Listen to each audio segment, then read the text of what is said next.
વિભાગની આગાહી મુજબ રાજ્યમાં છેલ્લા કેટલાક દિવસથી સાર્વત્રિક વરસાદ પડી રહ્યો છે। આજે 28 ઓગસ્ટ 2025ના રોજ સવારે 6 વાગ્યાથી સાંજે 4 વાગ્યા સુધીમાં કુલ 81 તાલુકાઓમાં વરસાદ નોંધાયો છે। સૌથી વધુ વરસાદ ઉમરપાડામાં 4.25 ઇંચ, ક્વાંટમાં 3.15 ઇંચ અને દેવગઢબારિયામાં 2.95 ઇંચ નોંધાયો છે। આ વરસાદને કારણે જળાશયોમાં પાણીનું સ્તર વધ્યું છે અને ખેડૂતોમાં આનંદનો માહોલ છે।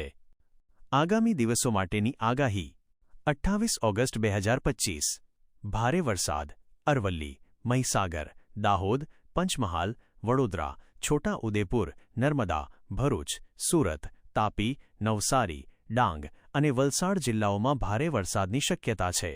હળવોથી મધ્યમ વરસાદ અમદાવાદ, ગાંધીનગર, મહેસાણા, બનાસકાંઠા, કચ્છ, પાટણ, રાજકોટ, જામનગર, જૂનાગઢ અને અમરેલી સહિત રાજ્યના અન્ય જિલ્લાઓમાં હળવોથી મધ્યમ વરસાદ થઈ શકે છે। 29 ઓગસ્ટ 2025 ભારે વરસાદ મહીસાગર, ખેડા, આણંદ, વડોદરા, ભરૂચ, પંચમહાલ, દાહોદ, નર્મદા, છોટા ઉદેપુર, તાપી, ડાંગ, સુરત, નવસારી અને વલસાડ જિલ્લાઓમાં ભારે વરસાદ થવાની શક્યતા છે। હળવોથી મધ્યમ વરસાદ બોટાદ, ભાવનગર, ગીર સોમનાથ, પોરબંદર, દેવભૂમિ દ્વારકા, કચ્છ, અમદાવાદ, ગાંધીનગર, રાજકોટ અને મહેસાણા સહિત અન્ય જિલ્લાઓમાં હળવોથી મધ્યમ વરસાદની સંભાવના છે।